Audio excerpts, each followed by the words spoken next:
ఏదైతే ఉందో ఇంకొక విషయం తీసుకున్నట్టయితే మంచిర్యాల జిల్లా లోపల ఒక కళాశాల భవనం మీదకి వెళ్ళిపడి ఒక విద్యార్థిని మృతి చెందడం జరిగింది.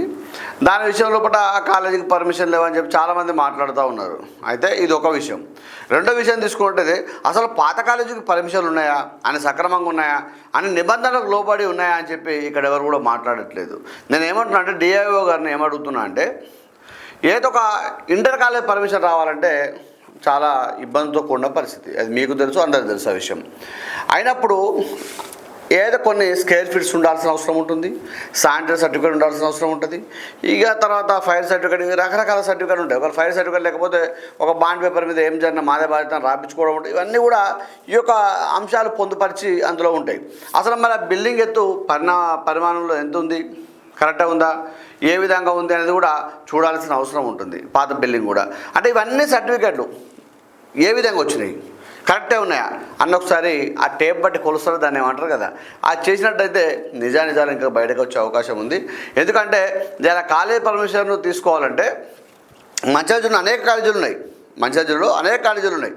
ఆ కాలేజీలు నిబంధనలు లోబడి ఉన్నాయా, లేకపోతే ఏమన్నా అటు ఇటు మేనేజ్ చేసి గిట్ట ఏమన్నా నడిచిందా, ఈ ఒక సర్టిఫికేట్ కావాలనుకో, ఈ నిబంధనలు ఉంటే సర్టిఫికేట్ వస్తుంది. కానీ ఆ నిబంధనలకు లోబడి ఉందా, పైబడి ఉందా, ఎట్లుందా అనేది తేల్చాల్సింది డిఐఓ గారు. మీరు ఎప్పుడు కాలేజీల పర్యవేక్షణకు పోతారో అని చెప్తే మేము మీ వెంబడి రావడానికి సిద్ధంగా ఉన్నాము. ఈ వేదిక ద్వారా మీకు చెప్తా ఉన్నాము. ఎందుకంటే మంచే కదా, తప్పే ఉంది. నిబంధనలు లోబడి ఉంటే మంచిదే. నిబంధనలు లోబడి లేకుండా ఏమన్నా అటు ఇటు మేనేజ్ చేసిన సర్టిఫికెట్స్ ఏమైనా ఉంటే బయటపడతాయి అని కూడా మా వేదిక ద్వారా మీకు విజ్ఞప్తి చేస్తూ ఉన్నాం. ఎందుకంటే మాకు నిన్నటి నుంచి అనేక అంశాలు మా దగ్గరికి వస్తూ ఉన్నాయి.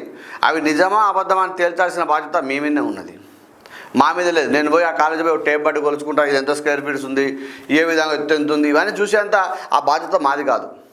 కేవలం మా దగ్గరకు వచ్చిన అంశాలు మీ దగ్గర చేరవేయడానికి మాత్రమే మా యొక్క వీనెస్ పనిచేస్తుంది తప్ప వేరే ఉద్దేశం కాదు ఇక్కడ మిత్రమా. అయితే ఇంకొక విషయం ఏంటంటే, మేము ఇవన్నీ మాట్లాడుతూ ఉన్నాం కదా, అధికారులు ఏం చేస్తారని కూడా మేము వేచి చూస్తూ ఉన్నాం. రైట్.